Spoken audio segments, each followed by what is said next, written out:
ఇప్పుడు ఈరోజు బుధవారము.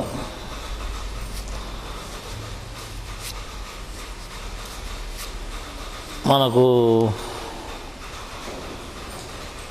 గురు, శుక్ర, శని, ఆది, సోమ అని వరుసగా దినాలు ఉన్నాయి.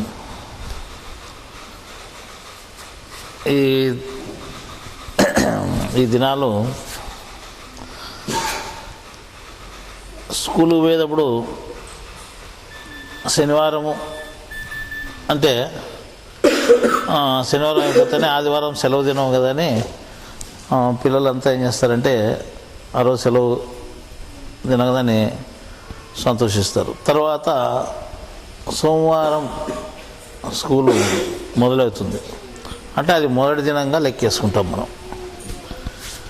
ఆదివారాన్ని చివరి దినంగా లెక్కేసుకుంటాం.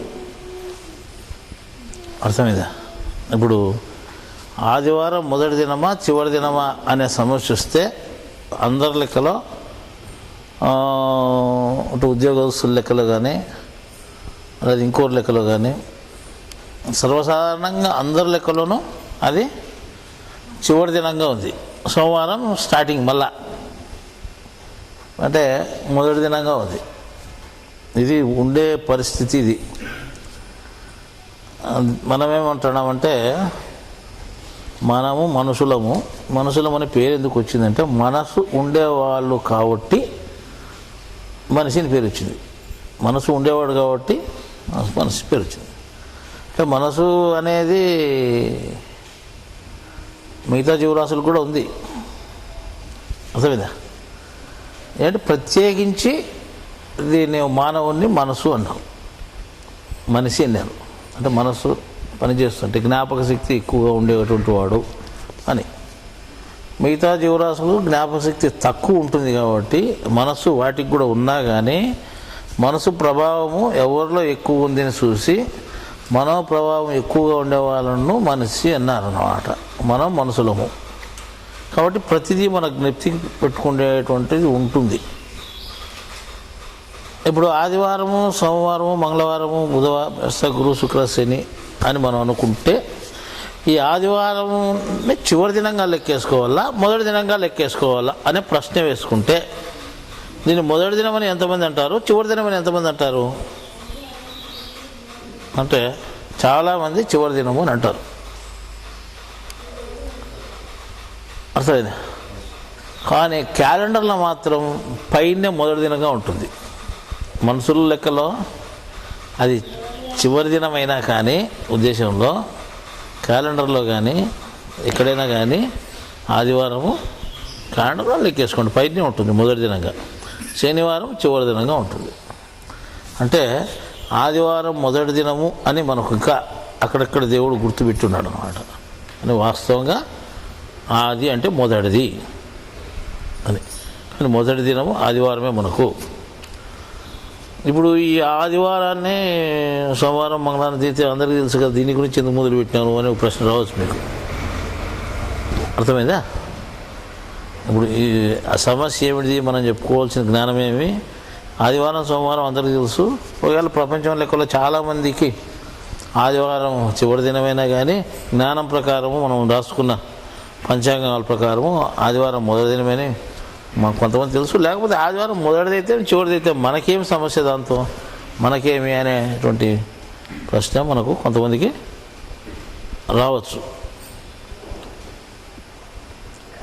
ఇప్పుడు ఈ ఆది, సోమ, మంగళ అనే దీనికి ఈ దినాలకు మనం పేరు పెట్టుకున్నాం కదా, దేనికి పేరు పెట్టుకున్నాం? అసలు ఈ దినాలుగా దేనికి విభజించుకున్నాం? 7 రోజులుగా దేనికి విభజించుకున్నాం?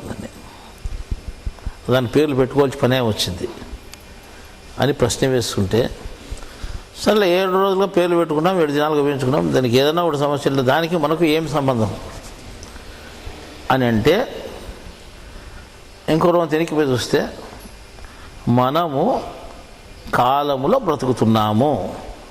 ఎవడు ఎంతకాలం బ్రతికినది మనకు చరిత్రలు ఉన్నాయి. ఒకడు 90 సంవత్సరాలు బ్రతికినాడు, ఓడు 100 సంవత్సరాలు బతికినాడు, ఓడు 60 సంవత్సరాలు బతికినాడు, ఓడు 50 సంవత్సరాలు బతికినాడు అని మనం చెప్పుకుంటున్నాము. అంతే కదా? అంటే మనము కాలములో బ్రతుకుతున్నాము, ఇంతకాలము బతికినాము. ఎంతకాలం బతికినాము అని ప్రశ్న వస్తే ఇంతకాలం బతికినాము.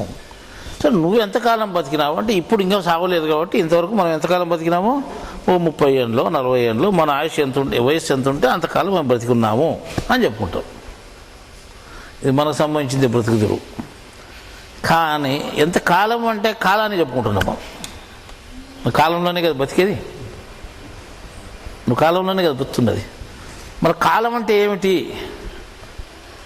కాలం అంటే ఏమి? జరుగుతూ ఉంది, మన ముందర జరిగిపోతూ ఉంది. నువ్వు చిన్నప్పటి ఉంటే నీ కాలం అంతా జ్ఞాపకం చేసుకో, అంత వయసు అంతా జ్ఞాపకం చేసుకుంటే కళ్ళ ముందర కదిలినట్టు జరిగిపోయింది. నేను చిన్నప్పుడు ఉంటే అంత పేరుని పెద్దగా అంత పెరిగిపోతే అంత పేరుని ఇంత వయసు వచ్చింది నాకు అనిపిస్తుంది. ఇప్పుడు తొందరగా గడిచిపోయినట్టు ఉంటుంది.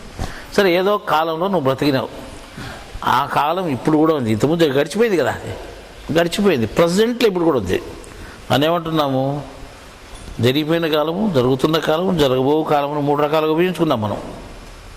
జరిగిపోయిన కాలం ఉంది, జరగబోయే కాలం ఉంది, జరుగుతున్న కాలం కూడా ఉంది. కానీ జరుగుతుంది, ముందర జరుగుతుంది కదా, కనిపిస్తుందా నీకు ఎవరికైనా కాలం? కాలం ఎవరికి కనిపించలేదు. మన కళ్ళెదుటే ఉంది కానీ కనిపించదు. కనిపించిన దానికి ఒక లెక్కాచారం కూడా ఉంది. ఇంత దినాలు, ఇంత కాలం, ఇంత వయసు, ఇంత ఆయుష్ అని చెప్పుకుంటున్నాగా మనం, ఇంత టైముని. మళ్ళీ కనిపించిన దాన్ని మనం లెక్కాచారం కూడా వేసుకుంటున్నాం. కనిపించని కాలాన్ని మనం ఎట్లా లెక్కేసుకుంటున్నాము, దేని ఆధారంతో వేసుకుంటున్నాం అని ఇంకో ప్రశ్న వేసుకుంటాం. ఇట్లా ప్రశ్నల మీద ప్రశ్నలు వేసుకుంటే దానికి జవాబుల కోసం వెతికినప్పుడే జ్ఞానం తెలుస్తుంది అని మనం చాలా తూర్లు చెప్పుకున్నాం. ప్రశ్న వేయని వానికి జ్ఞానం తెలియదు, ప్రశ్న వేసుకునే జ్ఞానం వచ్చేది. అందుకే హేతువాదం అంటే గొప్పది. హేతువాదంలో కారణాన్ని గురించి ప్రశ్న వేసుకుంటాం, దీని కారణం ఏమి, దాని కారణం ఏమని. అట్లా ప్రశ్న వేసుకుంటే దానివల్ల ఏమవుతుందంటే మన జ్ఞానం ఉత్పత్తి అయ్యేదానికి, లభించేదానికి అవకాశం ఉంది. ముద్దుగా కూర్చుంటే మాత్రం జ్ఞానము లభించదు, ప్రశ్న వస్తేనే లభించేది అని చాలా మనం చెప్పుకున్నాం. నువ్వు ఇట్లా ప్రశ్న వేసుకోవాలా, కాలం కనిపించలేదు కదా, మనం దాన్ని ఎట్లా కొలత వేసుకుంటున్నాము అంటే. కాలం అంటే ఏమి అంటే భగవద్గీతలో నేనేను అన్నాడు. ఎవరు? దేవుడు. కాలమే నేను అన్నాడు. నేనెవరు తెలుసునంటే ఎవరు తెలుసు? ఆయన ఎవరు తెలిసినంతవరకు ఆయనకి పేరు లేదు, రూపం లేదు, ఆకారం లేదు, ఏమీ లేదు, ఏమి ఆధారం లేదు నన్ను తెలుసుకునేదానికి అన్నాడు. ఏం ఆధారం లేకపోతే మళ్ళీ ఇంకో కాలాన్ని అన్నాడు కదా, కాలాన్ని అన్నా నాకు కనపడుతుందని చెప్పు, నీకేమన్నా ఎవరికి కనిపించిన వాళ్ళ పేరు పెట్టి చెప్పినా నువ్వు కనుక్కోలేవు, నీ ముందర ఉండే కనుక్కోలేవు. ఉందే లేదా నీ ముందర కాలం ప్రత్యక్షంగా ఉంది, కానీ అది ఏమిటిదో మనకు తెలియదు. అటువంటి పరిస్థితుల్లో కాలం ఉంది. మన దేవుడు అనేవాడు ఎట్లా మనకు తెలుస్తాడు, ఏ రకంగా తెలుస్తాడు? కాలాన్ని నేను అన్నాడు కదా, కాలాన్ని అన్నప్పుడు ఆ కాలాన్ని ఎట్లా మనం ఆధారం చేసుకోవాలి, మనం పరిశోధన చేయాలి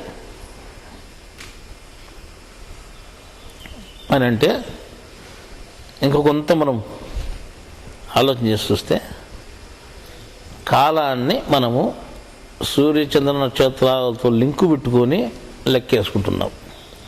సూర్యుడు ఇటువైపు నుంచి ఇటువైపు పోతే ఏమవుతుంది, ఓ దినం అంటున్నాం మనం. అర్థమవుతుందే? కాలానికి కొలత పెట్టుకున్నాం. ఎట్లా, ఎవరితో పెట్టుకున్నాం? సూర్యుడిని, చంద్రుడిని, ఈ గ్రహాలను పెట్టుకున్నాం మనం. ఈ గ్రహాలు ఎక్కడున్నాయి? పైన ఉన్నాయి. అర్థమైందా? మనం ఎక్కడున్నా కింద ఉన్నాం. మనకంటే పైన ఉండేటివి సూర్యుడు, చంద్రుడు, నక్షత్రములు కూడా ఉన్నాయి. అర్థమైందా? ఇప్పుడు సూర్యుడు కనిపిస్తాడు, చంద్రుడు కనిపిస్తాడు, నక్షత్రములు కూడా కనిపిస్తాయి. ఇక్కడ పైన కనిపిస్తాయి. ఇంకోటి ఏం చెప్పినామంటే, ఈ పైన ఏముందంటే గగనం అంటే ఆకాశం, శూన్యం, ఏమీ లేదు. ఏమీ లేని శూన్యాన్ని ఏం చెప్తాడంటే అంతా దేవుడు చూస్తున్నాడు, పైకంటాడు వాడు. అంటే దేవుడు ఎక్కడున్నాడు? పైన ఉన్నాడని అంటారు. చాలా మనకు తెలియకుండానే కొంతమంది ఆ క్రికెట్ ప్లేయర్లు మనం టీవీలో చూసేటప్పుడు 100 రన్నులు చేస్తానే పైకి చూసి ఇట్టు అనుకుంటాడు. అర్థమైంది. అంటే దేవుడు పైన ఉంటే నాకు ఎంతో కాపాడినాడనో అలాగే బాగా ఇది చేసినాడనో ఏదో ఒకటి దేవుని కృతజ్ఞత చెప్పుకుంటాడు. ఈ రకంగా పైకి చూపిస్తూ ఉంటారు. అది పూర్వం నుండి ఉండే ఆచారం. పైకి చూపించే పని ఏమొచ్చింది అంటే ఈ కాలము అనేదాన్ని సూర్యచంద్రాదులతోనే మనం లెక్కేసుకొని కొలత వేసుకుంటున్నాం. కాబట్టి దేవుడు అనేవాడు కనిపించే 3 గ్రహాలుగా ఉన్నాడు అని మనకు తెలుస్తుంది.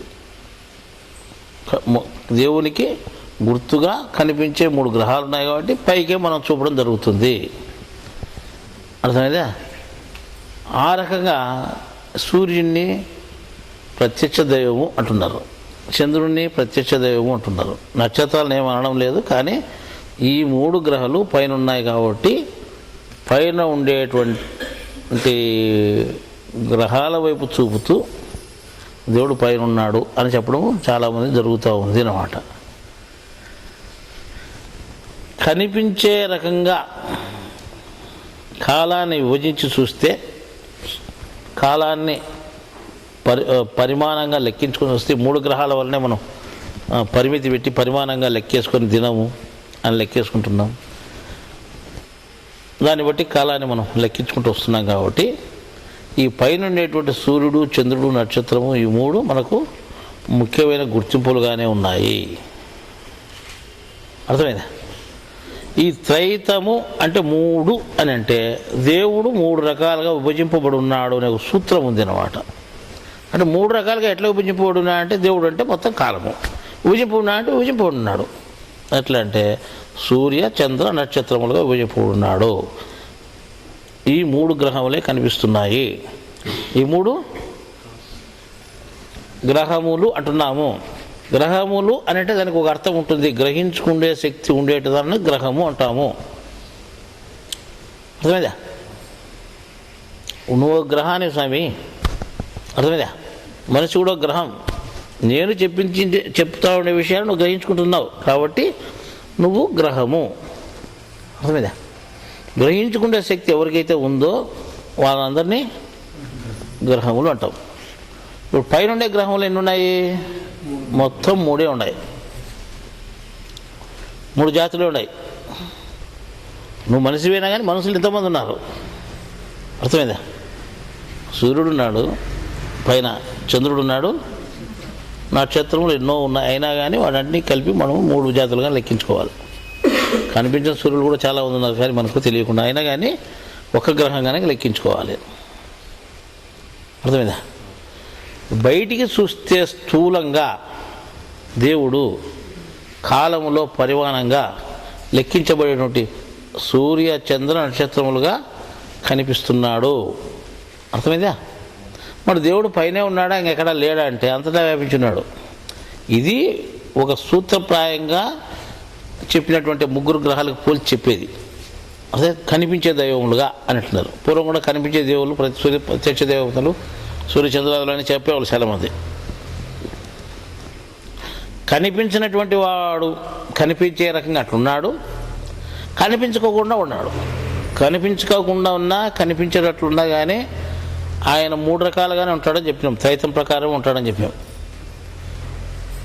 నీ శరీరంలో కనిపించుకోకుండా జీవాత్మ, ఆత్మ, పరమాత్మగా ఉంటూ బయటికి కనిపించే రకంగా సూర్య, చంద్ర, నక్షత్రములుగా ఉన్నాడు.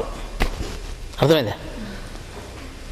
సూర్య, చంద్ర, నక్షత్రములంతటి కాలానికి మనం లెక్కించుకోవడానికి ఉంది అన్నమాట.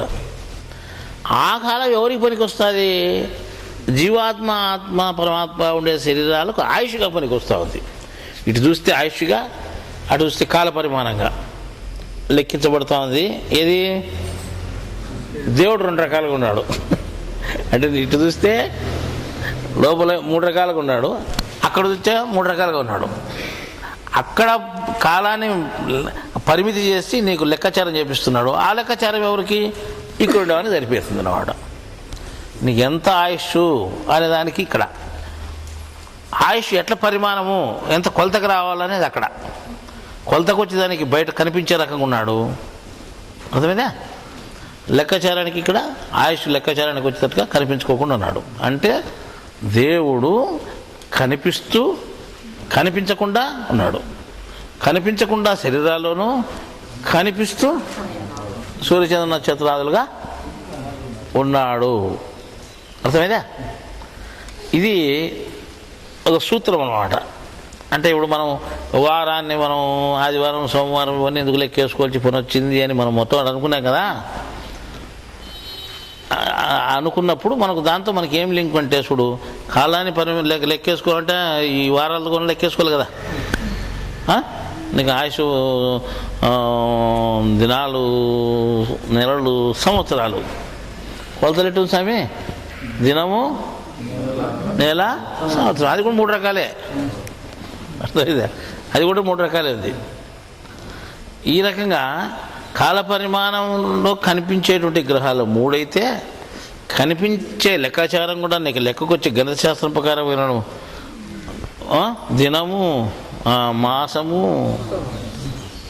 సంవత్సరము, అంతే కదా. అవి 3 అయితే ఎవరికి లెక్కాచారం? జీవాత్మకు, ఆత్మకు, పరమాత్మ ఉండేటువంటి శరీరానికి లెక్కాచారం. 3 ఆత్మలు ఉండేది. ఈ రకంగా మనం టోటల్గా చూసుకుంటే మనకు అవసరమైనటివి దినాలు, ఆదివారం, సోమవారం, మంగళవారం, వీటి ఎన్ని పేర్లు ఉన్నాయి కానీ నువ్వు చెప్పుకోవాల్సినవి మనకు అవసరమే. దీనిలో ఎందుకు ఏది మొదటిది ఏది చివరిది అని మనం ఎందుకు చెప్పుకోవాల్సి పని వచ్చింది అంటే, ఏది మొదటిది అయితే మనకేం, ఏది చివరిది అయితే మనకేమంటే మనకు దానికి లింక్ ఉంది కాలానికి. అర్థమైందా? ఈ కాలంలో మనం బ్రతుకుతున్నాం. ఎవరి కాలంలో? దేవుని కాలంలోనే బతుకుతున్నావు. దేవుని కాలాన్ని వినియోగించుకుంటూ నువ్వు బతుకుతున్నావు. అది దేవుడు నిన్ను బ్రతికిస్తున్నాడు. దాంట్లో నువ్వేం చేస్తున్నావు అని అంటే, సరే మనం బ్రతుకుతున్నాం, అదే తెలియాలి. అజ్ఞానం ఉండే వాళ్ళు చాలామంది ఉన్నారు, వాళ్ళ విషయం వదిలేస్తాం. మనకు కొంత జ్ఞానం తెలుసు. జ్ఞానం తెలిసిన తర్వాత మనం ఏం చేస్తున్నాము అంటే, జ్ఞానం ప్రకారము, తెలిసిన జ్ఞానం ప్రకారం మనం నడుచుకుంటున్నామా లేదా అని మనం చూసుకుంటే, మీరు నడుచుకోలేదు అని ప్రత్యక్ష ప్రమాణం ఇవ్వద్దు. 10 గంటలకు మీటింగ్కి రాకుండా పోవడమే. అర్థమైందా? ఇప్పుడు ఏ ఉపనిషత్తుల్లోదో, ఏ ఇంకో పురాణం లేదో, ఏ గ్రంథం లేదో విషయం ఇక్కడ మేము ఎప్పుడు చెప్పము. ఇక్కడ ఏ పురాణాల్లో ఉండదు, ఏ ఉపనిషత్తుల్లో ఉండదు, ఏ గ్రంథాల్లో ఉండదు, ఏ సిద్ధాంతి చెప్పినటువంటి జ్ఞానము కాదు ఇది. ఇది కొత్త జ్ఞానం అని మీకు తెలుసు. ఎప్పుడు చెప్పినా కొత్త జ్ఞానమే చెప్తారని. ఇప్పుడు మనం చెప్పుకునేది కొత్త జ్ఞానమే. ఎవరు దీనిలో రాసుకోరు, ఇవన్నీ ఏ పుస్తకాలు లేదు. ఈ 3 రకాలుగా ఉండదని. మరి ఇటువంటి జ్ఞానం మీద ఎట్లా శ్రద్ధ ఉండాలా మనకు అంటే, ఆ శ్రద్ధ అనేది చాలా లేకుండా పోయింది, లోపము అని మనకు ఇప్పుడు కనిపించింది ప్రత్యక్షంగా.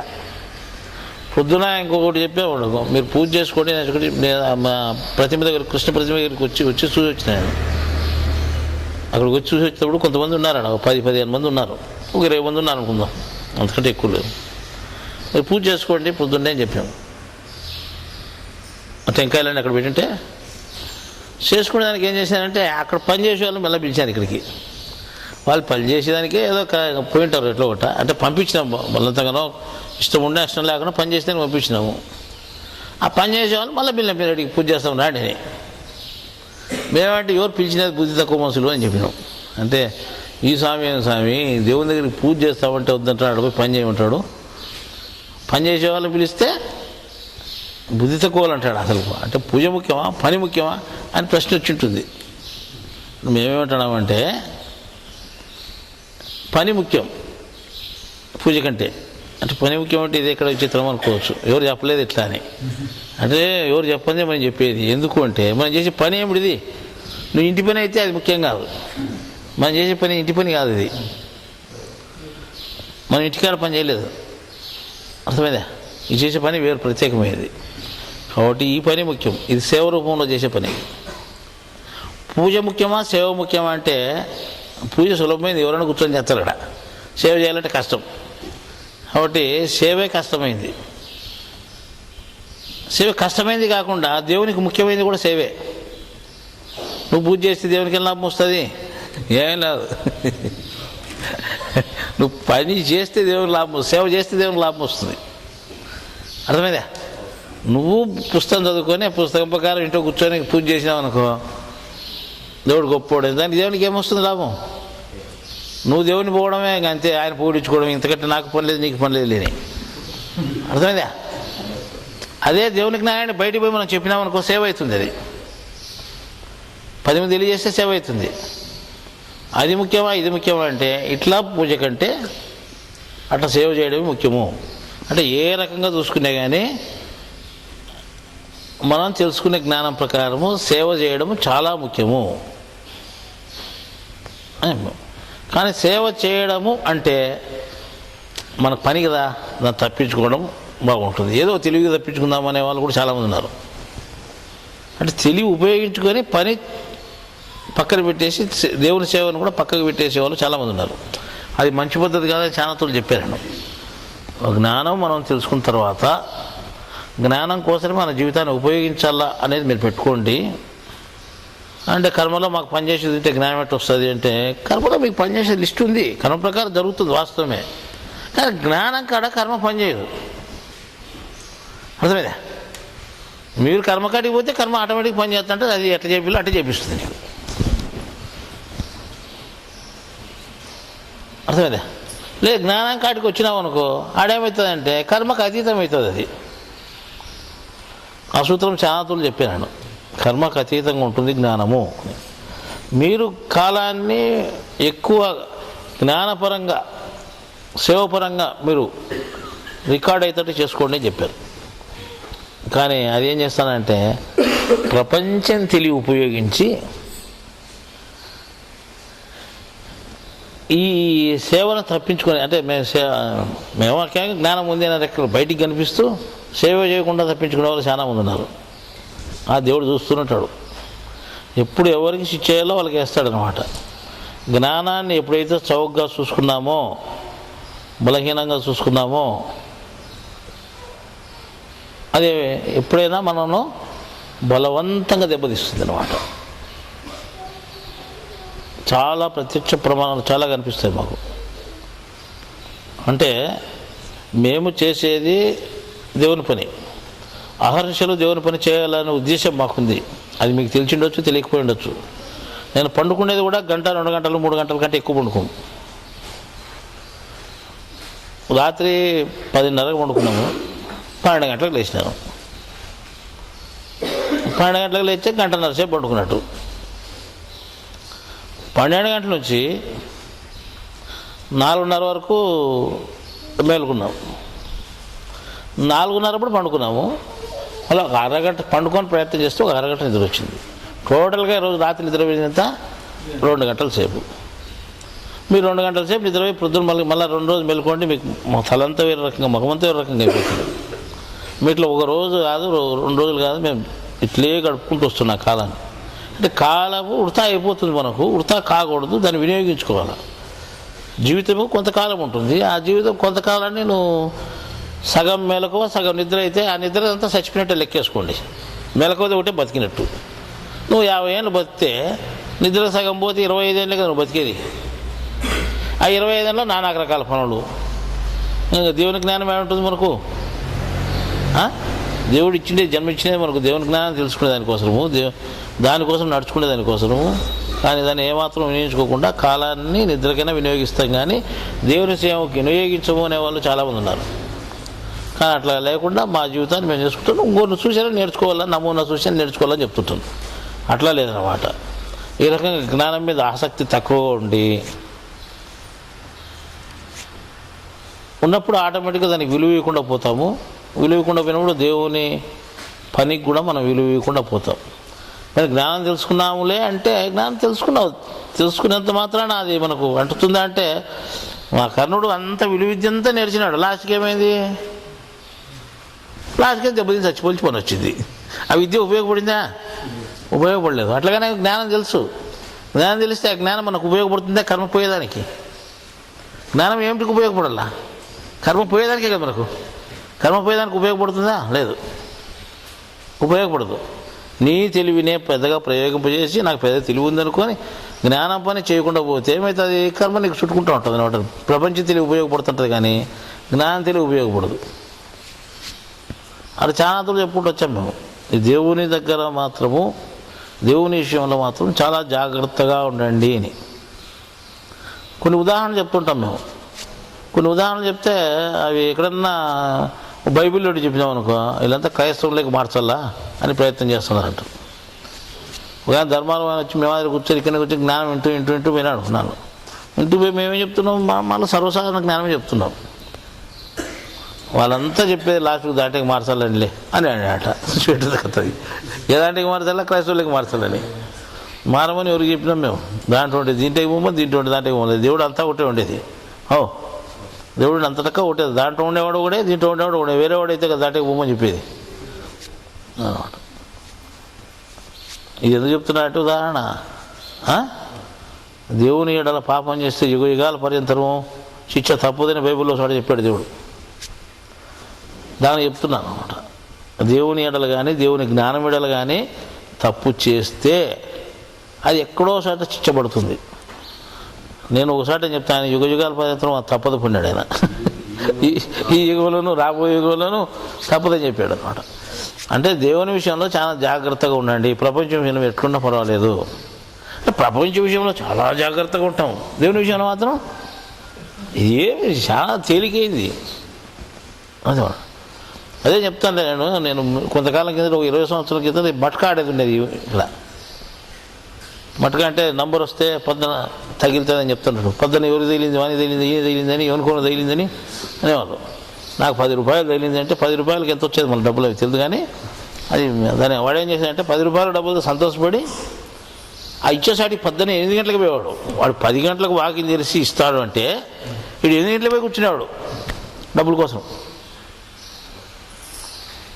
చూసానండి, ఏం తొందర ప్రాయం అయిపోతుంటే ఏమంటే నాకు మట్కా తగిలింది పొద్దు, నాకు 30,000 రూపాయలు డబ్బులు వస్తాయి అనిపోతున్నాడు. ఇయ్యాలకి ఏం పని అంటే 10 గంటలకు తెరుస్తారు, ముందే పోయింటే బాగుంటుంది కదా మనం. వాడు 10 గంటలకు తెరిచి 8 గంటలకు ఏం పని అంటే మన డబ్బులు అయిపోతే మన దగ్గర ముందే ఎవరికైనా ఇంకా ఎవరికి తగిలిండి అనుకో, మన దగ్గర అయిపోతే ఎట్లా, మనం ముందే పోతే మనకి వస్తాయి డబ్బులు. అంటే డబ్బులు వచ్చే దాని మీద అంత ఆసక్తిగా వాడు 10 గంటలకు వాకిలు తెచ్చి 8 గంటలకు పోయి ఆడ కూర్చుంటే పరిస్థితి వచ్చింది. మీకు అంత ఆశ. ప్రపంచం డబ్బు, ఇది జ్ఞానధనం. మీరు 10 గంటలకు జ్ఞానం చెప్తాడంటే 10 గంటల 5 నిమిషాలకు కూడా ఓడలేడా. అదే డబ్బు ఇచ్చానంటే ఇక నేను మా నాయన ఇంకోటి కూడా పట్టుకొచ్చుడు ఈయనకి భాగమని చెట్టింది పరిస్థితి. అంటే జ్ఞానానికి ఇంత విలువ లేకుండా పరిస్థితి వచ్చిందా అంటే దేవునికి మాత్రం ఓర్చుకోండి. నేను చెప్పాను ఏమెట్లయినా కానీ నేను రాజీ పడతా, కానీ జ్ఞాన విషయంలో రాజీ పడను నాకు కోపం వస్తుందని చెప్పాను. నాకే ఒక మామూలు మనిషిగా ఇంత కోపం ఉంటే దేవునికి ఎంత ఉండాలా ఉంటుంది. దేవుడు అంటే మంచోడు అంటే మంచోడు కాదు, చెడ్డోడు కాదు. అయినా నువ్వు ఉండేదాన్ని బట్టి నేను మంచోని, ఉండేదాన్ని బట్టి నేను చెడ్డోని. అది నీ పరిస్థితే. భగవానికి జ్ఞానం గట్టు కూడా దొరకకుండా చేస్తానన్నాడు. అర్థమైందా? ఒకడు నాకు ఇష్టడు అన్నాడు. ఒకడు ఇష్టడు ఎందుకన్నాడు? ఉండే శ్రద్ధను బట్టి, వానికి ఉండే శ్రద్ధను బట్టి. ఒకవానికి దూరంగా ఎందుకు పెడతానన్నాడు? వానికి ఉండే శ్రద్ధను బట్టే. అర్థమైందా? నేను చెప్పిన దేవుని విషయంలో మీరు వ్యాపారాల దృష్టి కానీ ఇంకో దృష్టి కానీ పెట్టుకోవద్దని శాంతులు చెప్పాను. మన వాళ్ళకి చెప్పినాను, బయట వాళ్ళకి కూడా చెప్పాను. మళ్ళీ లారీ ఒకటి ఆటోమేటిక్గా అది ఏదో పొరపాటు ఇంజిన్లోకి నీళ్ళు పోయి చెడిపోయింది, స్టార్ట్ కాలేదు. తీసుకొని 15 రోజులే ఏంటిది. అది కంపెనీ నుంచి తీసుకొని 15 రోజులే ఏంటిది. అది కొన్నాళ్ళ వరకు గ్యారెంటీ ఉంటుంది కదా మనకు, సంవత్సరం అట్లా.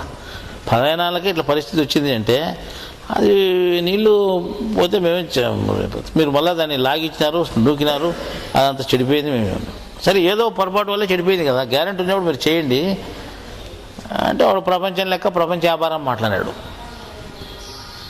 అంటే ఇది చూడు, దేవుని జ్ఞానం అభివృద్ధి కోసం మేము పెట్టినది. ఇది దీంట్లో వచ్చే లాభాలు మేము ఏమాత్రం స్వార్థానికి వినియోగించుకోకుండా చేస్తున్నాము, అభివృద్ధి చేయాలని చేస్తున్నాము, 10 మంది జ్ఞానం పంచాలని దీనితో మేము చేస్తున్నాము.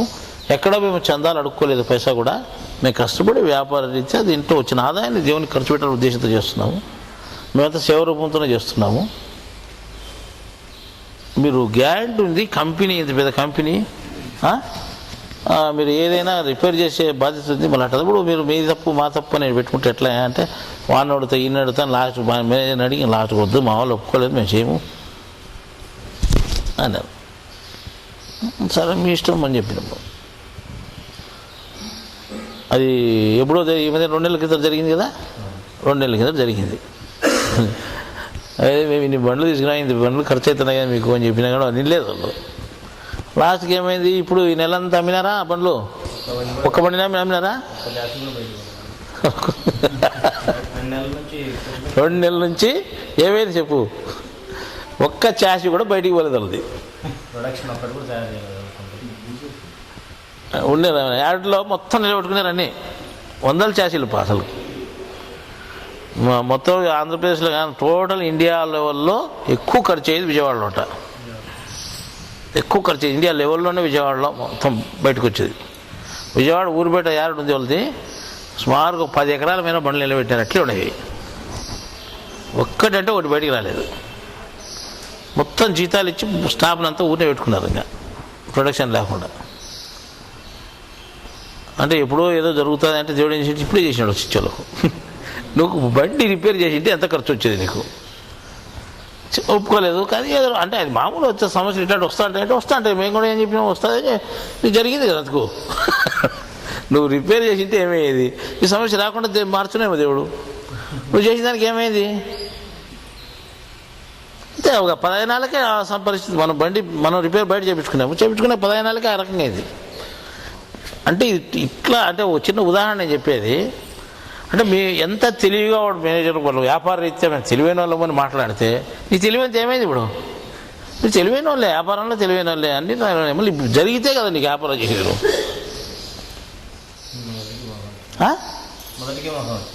మొదటికే మోసం వచ్చింది. ఎందుకని ఇటువంటి పరిస్థితి వస్తుందని ఊహించానంటే ఊహలేదు. ఎట్లా ఏమో సమస్య ఇటు వచ్చింది, వచ్చింది.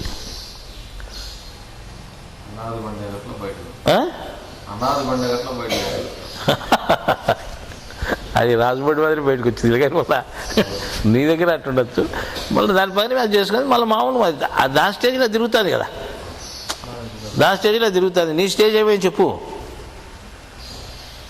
కంపెనీకి అంత పెద్ద లాసు, ఒక నెలకి 25 లక్షల రూపాయలు లాస్ అంట వాళ్ళకు టోటల్ మీద జీతాలే. 25 లక్షల రూపాయలు కంపెనీకి లాస్ అంటే శిశు పెట్టిందో అంటే నీ తెలివి ఏమి పెట్టింది? ఇది ఉండే వస్తువు కూడా ఇవ్వలేదు, ఉండే వస్తువు కూడా బయటికి పోలేదు. ఇప్పుడు డబ్బులు ఇచ్చావు కొంటాను పోలేదు. అట్లనే పరిస్థితి. అట్లాగా ఏదో రకంగా మనకు దెబ్బతీస్తూ ఉంటుంది. అంటే బైబిల్లో ఎట్లయితే దేవుడు మీకు ఈ యుగంలోనే కాదు రాబోయే యుగంలో కూడా యుగాల పర్యంతరం మీకు దెబ్బతీస్తుంది అని చెప్పినట్టే ఆ రకంగా దేవుని విషయంలో మనం జాగ్రత్తగా ఉండాలి. చాలాసార్లు చెప్పినారు, మీరు ప్రపంచ విషయాలు ఎట్లా పోయినా కానీ పాపం పుణ్యం వస్తుంది. అది పాపం మనం సంపాదించుకుంటే పుణ్యం మనం సంపాదించుకుంటే మాకు సంబంధం లేదు. కానీ దేవుని విషయంలో మాత్రం పాపం పుణ్యం కానీ అది పెద్దది వస్తుంది. అది అనుభవిస్తే అయిపోతుంది పాపము, ఇది అనుభవిస్తే అయిపోతుంది. క్షమించడానికి ఇది కాబట్టి అనుభవించినా అయిపోతుంది, జాగ్రత్త అని చెప్తున్నారు. ఎందుకంటే ఏ అమాయకుడు ఉన్నాడు అనుకోండి, వానికి ఏమీ తెలియదు, వాడు దేవుడిని అంతగా లెక్కేసుకోవడం. జ్ఞానం తెలిసి మీరు తప్పటడుగు వేసినట్టే మాత్రం దేవుడికి కోపం రావడం తప్పదు. జ్ఞానం తెలిసిన తర్వాత దాని ప్రకారం నడుచుకోండి, అంతే కదా. కాబట్టి జ్ఞానాన్ని ఇప్పుడు చిన్న చూపు చూడకూడదు అని మళ్ళీ తిరిగి నేను ఇంకొకటి నేను జ్ఞాపకం చేస్తాను మీకు. ఎందుకంటే మరణం చేసుకునేటువంటి వాళ్ళు మనిషి కాబట్టి, అంటే జ్ఞాపకం చేసుకునేవాడు మనిషి కాబట్టి, మనస్సు ఉన్నటువంటి వాడు అంటే మరణం చేయనది మనస్సు అంటే జ్ఞాపకం చేసేది కాబట్టి మనకు అన్ని జ్ఞాపకాలు ఉంటాయి. కాబట్టి మనం మనిషి అంటున్నాం కాబట్టి మన మనుషులుగా ఉన్నటువంటి వాళ్ళు ఎట్లున్నారంటే చాలా జాగ్రత్తగా ఉండాలి. అదే డబ్బు విషయంలో ఎంతో జాగ్రత్త పడి జ్ఞాపకం పెట్టుకొని దానికోసం పోతాము. ఇది కూడా జ్ఞానధనం కదా. అది ప్రపంచంలో జ్ఞానధనం, అది శాశ్వతమైంది, శాశ్వతమైంది. అది ఇక్కడే ఉండిపోతుంది. ఇది ఏంటో వస్తుంది, ఇది మళ్ళా జన్మకుండా ఏంటో వస్తుంది. మరి ఇట్లా దాని వల్ల మీరు ఎందుకు శ్రద్ధ లేదు? మీకు శ్రద్ధ ఉండాలి తప్పనిసరిగా, లేకపోతే ఏం ప్రయోజనం లేదు అని చెప్తున్నాను. సరే, ఇది మధ్యలో వచ్చిన టాపిక్. నేను చెప్తున్నది ఏమిటిది? మనిషి అన్న తర్వాత కాలంలో జీవించగలుగుతున్నాడు. కాలము 3 రకాలుగా ఉంది. దినము, నెల, సంవత్సరము అని 3 రకాలుగా ఉంది. ఈ 3 రకాలుగా ఉండేది దేంతో అంటే ఆ 3 రకాలుగా ఉండే మనం లెక్క వేసుకుంటున్నాం మనం. పైన కనిపించేటువంటి గ్రహాలను బట్టి సూర్యుడు, చంద్రుడు, నక్షత్రాలు, వీళ్ళు కనిపించే వాళ్ళు వీళ్ళు మనకు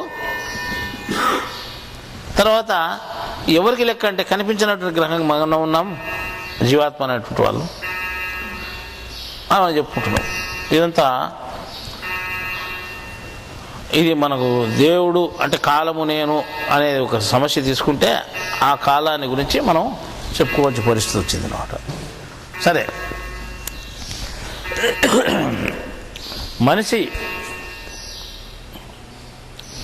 ఒక మనిషి అంటే మనస్సు ఉన్నటువంటి వాడు మనిషి అంటున్నాం. మళ్ళీ మనసు అందరికీ ఉంది కదా, అందరికీ ఉంది, దాని పది చేస్తుంది కాబట్టి మనసులు అంటున్నాం మనం. అలా ఇప్పుడు మనిషి ఉన్నటువంటి వాడు మనస్సి అయితే అని మనం సమానంగా ఒక సూత్రం చెప్పుకుంటే, సమానంగా ఉన్నారా వీళ్ళు అంటే సమానంగా లేరు.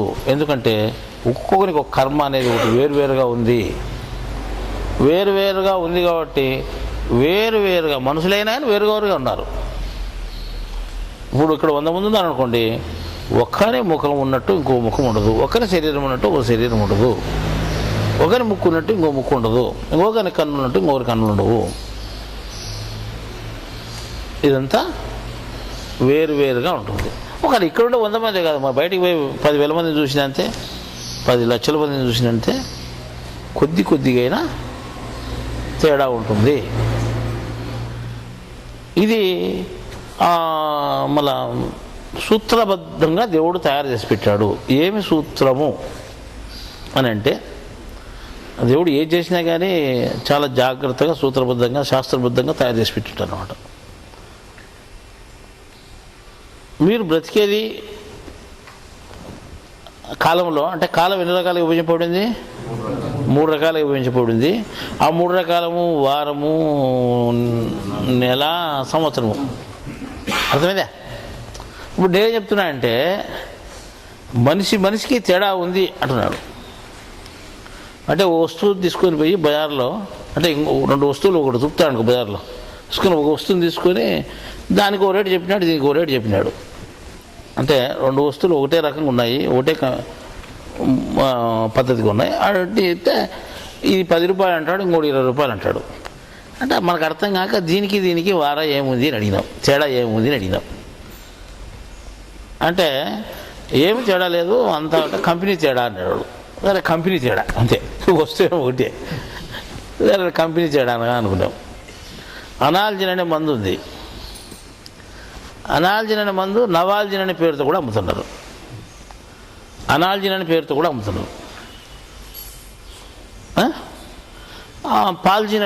అమ్ముతున్నారు.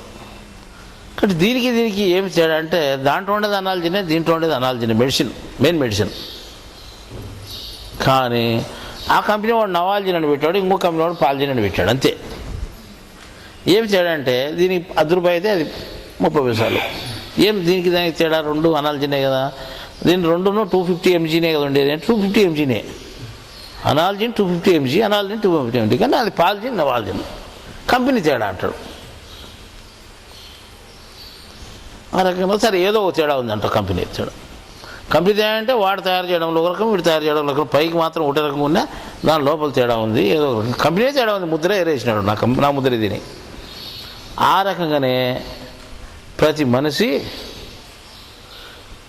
వారవారంగానే ఉన్నాం మనం కూడా. కాబట్టి నువ్వు వారము బతుకుతున్నావు. ఏ వారం? ఏదో వార. అనేది పూర్తి అక్షరము, వార అని అంటారు. వార అనే దాంట్లో తేడాగా ముద్ర కొట్టిపడినావు. చూడు, ఒక ముద్ర ఒక రకంగా ఉంది, నీ ముద్ర ఒక రకం, వాని ముద్ర ఒక రకం. మూస అంటాం, అంటే ముద్ర. వారాగా మూసపోయబడి పుట్టినటువంటి వాడు ఎవరు? మనిషి. అంటే తేడాగా ముద్రించబడి పుట్టినటువంటి వాడు ఎవడు? మనిషి. అంటే మూస అనేది అంటే ఆకారము, అంతే కదా. వత్సరము అంటే పుట్టడము అని చెప్పాం. ఇంతకుముందు కూడా చెప్పుకున్నాం మనం. వత్సరం అంటే కొడుకు, అంటే పుట్టినటువంటి వాడు అని, పుత్రుడు అని. పుట్టినటువంటి వాడు ఎవడు? జీవుడు. ఏ రకంగా పుట్టాడు? వారాగా మోసపోయబడి పుట్టినటువంటి వాడు. అంటే కాలములో వీడు పుట్టాడు కాబట్టి కాలంలో ఎట్లున్నాడంటే మూస అనేది మాసమైంది అనుకోండి, అంతే తేడా. వారము, మాసము, వత్సరము, సంవత్సరము. వత్సరం అంటే సంవత్సరం నుండి ఒకటే. అంటే నువ్వు వార, మూస, వత్సర అంటే వారము, మాసము అంటే వారం అనేది అట్టేది మారకుండా, మాసం అనేది మూసం అనేది పోయి మాసమైంది, మూసం దాని పేరు మూస అనేది మాస అని వచ్చింది. వత్సరము అంటే సంవత్సరం అయింది. అంటే సంబంధం ఒకటే, సమ్మ అంటే మంచిది అని అంత, ఇంకేం లేదు కానీ తీసేవు, సంబంధానికి విలువ లేదు. వత్సరం అంటే పుట్టించబడినటువంటిది. అంటే ప్రతి మనిషి తేడాగా పుట్టించబడి ఉన్నాడు కాబట్టి వాడిని ఏమంటున్నాము అంటే అదే వాని గుర్తుగా వారములో, మాసములో, సంవత్సరంలో ఉన్నావు నువ్వు. అంటే వారాగా ముద్రించబడి పుట్టి ఉన్నావు నువ్వు. చూడండి, పక్క మంచిగా చూసుకో, నీకు చూసుకో, వారాగా పుట్టించబడి ఉన్నావు లేదో ముచ్చబడి చూడు. ఆ గుర్తుకు మీరు వారాగా ఉన్నారని జ్ఞాపకం చేసుకునే దానికోసము దేవుడు ఏం చేశాడు అంటే వారము, మాసము అంటే మూసం దాని పేరు, వత్సరము అని పెట్టాడు. ఫలాని వారము, ఫలాని మాసము, ఫలాని వత్సరము అని బయట లెక్కాచారమే కదా స్వామి, నీ లెక్కాచారమే ఇది అని చెప్పాడు దేవుడు. ఇదంతా ఏమిటి తినే? ఇప్పుడు నెల, సంవత్సరము, దినము ఇవన్నిటివి వారా కలిగిన మోసపోయేబడి పుట్టించబడినటువంటి వాడు ఎవడు? మనిషి. అర్థమైందా? చూసుకో, మీరు క్యాలెండర్ తీసుకొని వారము, మాసము, వత్సరము, వత్సరములు ఎన్ని వత్సరములు అంటే వత్సరం అంటే సంవత్సరములని ఈ రకంగా లెక్కేసుకుంటే వారాగా పుట్టినటువంటి వాడు మనిషి, దేవుని చేత తేడా కలిగి పుట్టినటువంటి వాడు. తేడా కలిగి పుట్టినావు అని చెప్పేదానికోసం దాంట్లోనే నువ్వు తేడాగా బతుకుతున్నావు, తేడాగా ముద్ర వేయబడి బతుకుతున్నావు, నువ్వు పుట్టించబడి ఉన్నావు అనే దానికోసం కాలానికే ఈ పేరు వచ్చింది. ఏ కాలానికి? ముండే కాలానికి. ఏమని వచ్చింది? వారము, మాసము, ఇవన్నీ దాని పేర్లే. ఏ పేర్లు? నీ బతుకు పేర్లే, నీ శరీరం పేర్లే. పైన ఆకారమే కాకుండా వారాగా నిర్ణయింపబడినటువంటి మూసబడినటువంటి పనుల్లో బ్రతుకుతున్నావు. చూడు, వారా అంటే తేడా కలిగినటువంటి పనుల్లో నువ్వు బ్రతుకుతున్నావు. తేడా కలిగినటువంటి శరీరాల్లో నువ్వు నివసిస్తూ పుట్టి ఉండి తేడా పనులతో బ్రతుకుతున్నావు. అదే వారము, మాసము, నెల, సంవత్సరం. దీనిలో ఉండేటువంటి అర్థం ఏమి అంటే ఇంతవరకు మీకు అంటే ఈ పుస్తకాలు ఏ పుస్తకాలు లేదు, ఇది కొత్తగా ఉండేది మీకు విషయం. వార అంటే ఏమి? వార మూతి పక్కన పెట్టు. ఏం వారా? నేను పక్క మూతి, నీ మూతి ఆయి మూతి చూసుకో, వారానే పక్క మూతి చూసుకుని వారానే. మూస అంటే బాగా పొందిగ్గా చూడు తేడా నీకు, అంటే వారాగలిగి ముద్ర తేడా అప్పుడే నీ ఆకారం ఆయన ఆకారం తేడాతో ముద్రించబడిందా లేదా? ముద్రించబడి నువ్వు పుట్టినావు, ముద్రించబడిన శరీరంలో నువ్వు పుట్టినావు కాబట్టి ఇది అన్నమాట. అట్లాగానే అటువంటి అదే టైప్లో పనుల్లో కూడా ఉన్నావు. తేడా కలిగి నిర్ణయించినటువంటి పనుల్లోనే నువ్వు బ్రతకగలుగుతున్నావు. కాబట్టి కాలము అనేది ఎట్లుంది అంటే కాలం అనేది ఏకంగానే ఉంది, నిన్ను తేడా బతికిస్తుంది. ఇది దేవుడు ఎవరిని వదిలిపెట్టలేదు, తేడాగా బతికిస్తున్నాడు. తేడా పుట్టించి తేడాగా బతికిస్తున్నాడు. ఒకటే రకంగా బతున్నాడు ఎవడని అనుకుంటాడా? చేస్తాడు చూస్తాడు ఎవడన్నా బతున్నాడు ఒకటే రకంగా.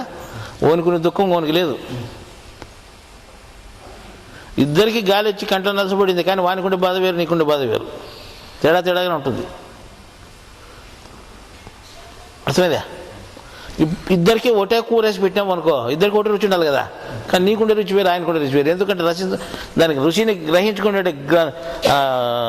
రసాయన గ్రంథులు ఉన్నాయి కదా నీకు, గ్రహించుకునే గ్రంథులు. అవి నీకు 10 చేసి ఆయన 11 చేస్తాడు పని. అప్పుడు మనం తేడా చూపిస్తాయి. అర్థమైందా? కొన్ని లక్షల గ్రంథులు అంటే నా రసాన్ని గ్రహించుకునేటువంటి నాలుకలు ఉన్నాయి మన నాలుక మీద, అవి డైలీ చచ్చిపోతుంటాయి, పుడుతుంటాయి. కొన్ని వేలు చచ్చిపోతుంటాయి, కొన్ని వేలు పుడుతుంటాయి. అట్లా దాంట్లో నీకు ప్రజెంట్గా 1,00,000 ఉన్నాయి అనుకో, ఆయనకు ప్రజెంట్గా 1,50,000 ఉంటాయి. అప్పుడు నీకు ఆయనకు తేడా అంతా ఒకటే పప్పు తిన్నా కానీ ఆ పప్పులో ఉండే రుచి నీకు కొంత తేడా కనిపిస్తుంది, ఆయనకు కొంత తేడా కనిపిస్తుంది. చెప్పను కరెక్ట్గా చెప్తాను, చెప్పలేరు అట్లా కూడా. ఈ రకంగా లెక్కేసుకుంటే ప్రతి దాంట్లోనూ వారాగా నువ్వు ఉన్నావు కాబట్టి ప్రతి దినము వారము అని పేరు పెట్టారు. అది సోమ కానీ, అది సూర్యుని దినం కానీ, చంద్రుని దినం కానీ, సూర్యుని దినం కానీ, ఏ దినమైనా కానీ దాని అది వార, అదేనా సోమ వారానే. నిన్నటికి పొద్దుటికి కూడా వారానే. అర్థమైందా? ఈ రకంగా లెక్కేసుకుంటే ఈ వారాలన్నీ సపరేట్గా అయినా ముద్రించబడి ముందే అని చెప్పేదానికి అది మాసం అని పెట్టారు. ఇవన్నీ లెక్కేసుకుంటే మనం సూత్రం చెప్పుకోవచ్చు అన్నమాట. ఏమని?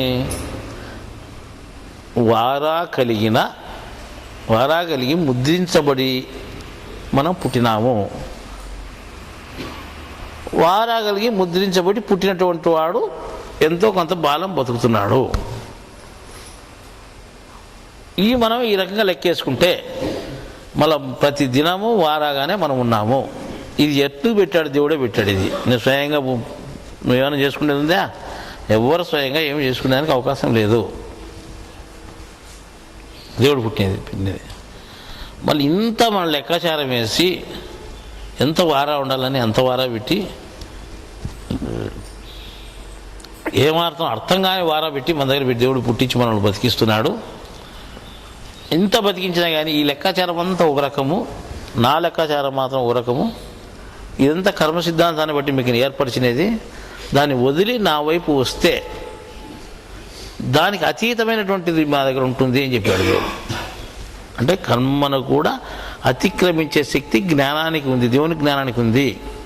లేకపోతే కర్మ ఎట్లుంటే అట్లా జరిగి తీరుతూ ఉంటుంది. అర్థమైందా? నా కర్మలో జాతకం ప్రకారం ఏముంది? జాతకం అంటే పుట్టినప్పుడే నిర్ణయించబడినటువంటిది, కర్మరీత్యా నిర్ణయించబడినటువంటిది. ఇంతే కాలం ఇట్లా బతకాలి, ఇట్లా బతకాలని, ఇట్లా బతకాలి, ఇట్లా బతకాలి ఉంటుంది అనుకో. సరే, ఒక ఉద్యోగం చేయాలని ఉంది, ఇది ఉద్యోగం చేయాలని ఉంది. ఏ రకంగా? కర్మలిస్టులో. అర్థమైందా? ఉద్యోగం చేయాలని ఉంది, ఎవరు తప్పించుకోవడానికి అవకాశం లేదు. ఎటువంటి వాడు కూడా, ఎంత పెద్దవాడు కూడా దాన్ని తప్పించుకోవడానికి అవకాశం లేదు. ఏం చేయాలో అదే చేసి తీరాల్సిందే.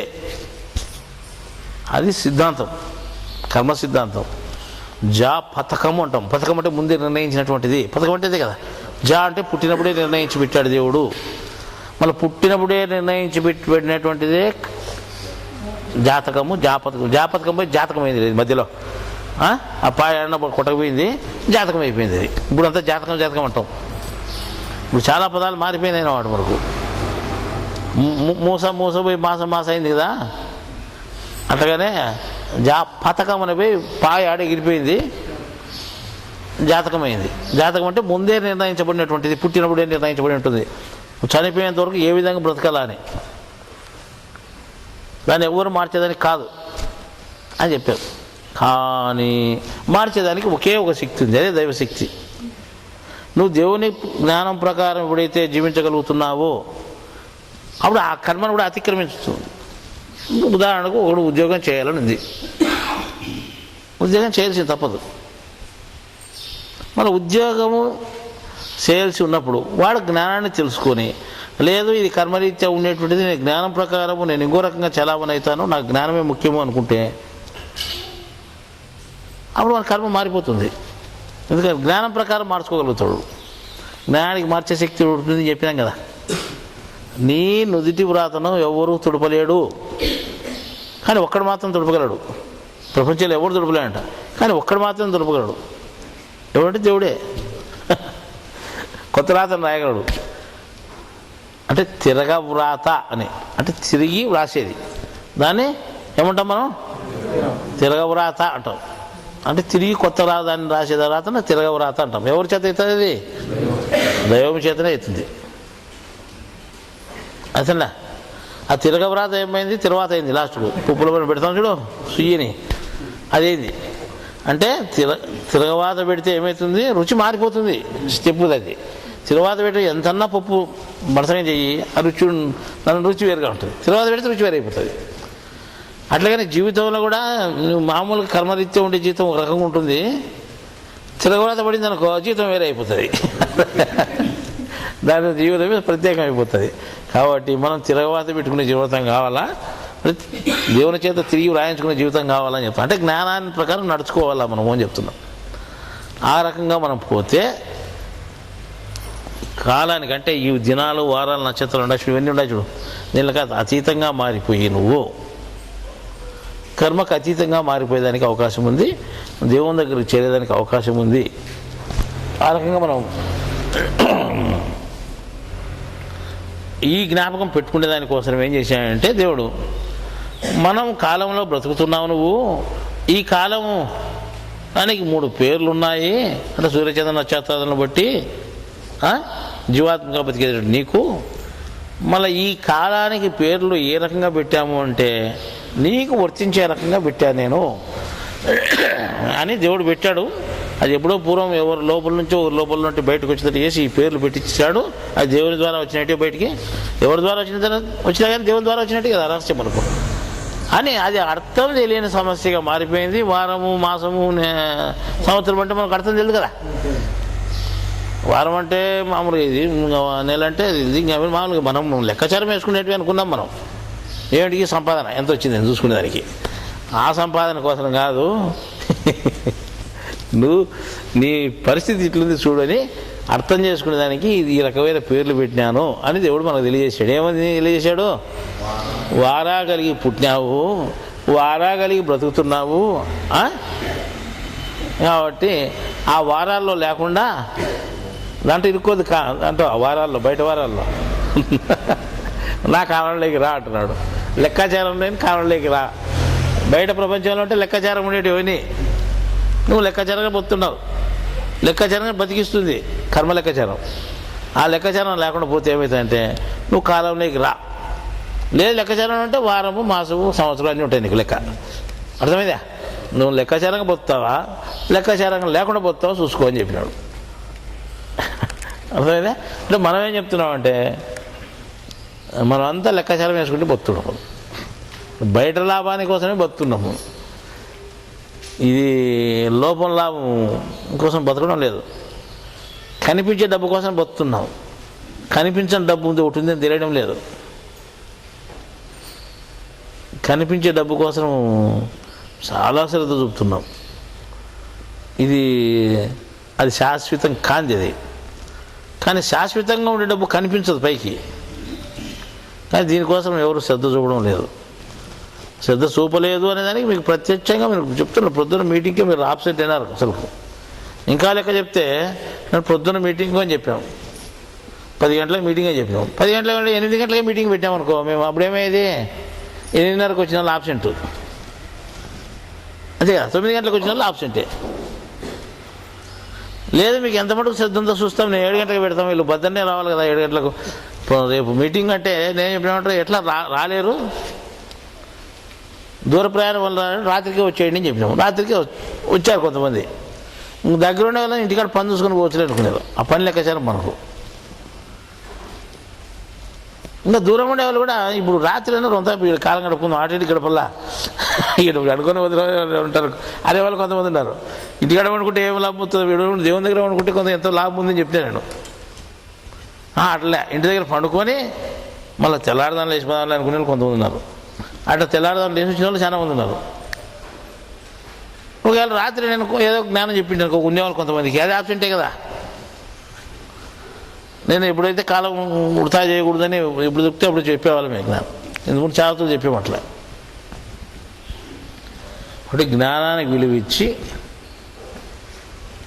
దాన్ని శ్రద్ధతో మనం తెలుసుకోవాలని ప్రయత్నం చేస్తూ ఉంటేనే మనకు అది లభిస్తుంది, లేకపోతే లభించదు. మీరు ఎంతన్నా శ్రద్ధ ఉండి లేకపోయినా మళ్ళీ కూర్చోబెట్టి మేము చెప్తున్నాం చూడండి. అర్థమైందా? అంటే మాకు ఎంత పెద్ద ఓపికనట్టే మీకు చెప్పాలంటే. మీరు ప్రపంచ కారణాలన్నీ రకరకాల కారణాలు చెప్తారు, కానీ ప్రపంచ కారణాలు పనికిరావు, మంచిది కాదు. అర్థమైందా? ప్రపంచ కారణాలు మనం దేవుని దగ్గర ఏమాత్రం పెట్టుకోకూడదు. ఇది ప్రత్యేకమైనది. ప్రపంచ లెక్కాచారాలు దీనికి సంబంధపడవు. సంబంధం ఏమాత్రం లేకుండా మీరు నడుచుకునేప్పుడే మీకు దీంట్లో ఉండే సారాంశం లభ్యమవుతుంది. కాబట్టి ఆ రకంగానే మీరు ఉండండి. చాలు.